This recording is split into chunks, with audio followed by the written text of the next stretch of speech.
Optimis kepolisian Swiss temukan Eril yang hilang di Sungai Are, Bern, Swiss masuk musim panas.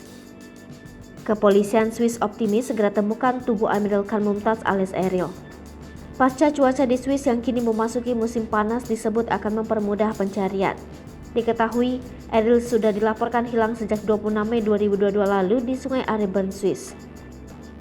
Duta Besar Indonesia untuk Swiss Mulyaman D. Haddad pada konferensi pers virtual dari Bern Senin 6 Juni 2022 menyatakan saat ini di Swiss mulai memasuki musim panas. Pihak kepolisian Bern optimis dengan naiknya temperatur akan terjadi penambahan debit air di Sungai Are. Musim panas juga berarti menambah intensitas aktivitas pengunjung di sepanjang Sungai Are dan kemungkinan menemukan Eril semakin besar. Dubes RI mengungkapkan, hal yang menjadi kendala dalam proses pencarian selama ini utamanya adalah kondisi dinamis Sungai Are itu sendiri, seperti faktor alam dan cuaca. Secara kebetulan pada hari-hari terakhir Bern diguyur hujan.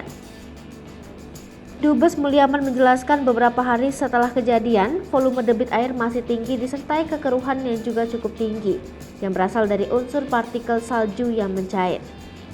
Namun laporan pada hari Jumat debit air mencapai 150 meter kubik atau lebih kecil pada saat kejadian. Hal ini diharapkan akan membantu proses pencarian, walaupun ujungnya semua masih tergantung dengan kondisi alam dan faktor pendukung lainnya.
Hai pemirsa Sri Popo TV, jangan lupa komen, like, dan subscribe, serta tonton terus berita-berita terupdate lainnya ya.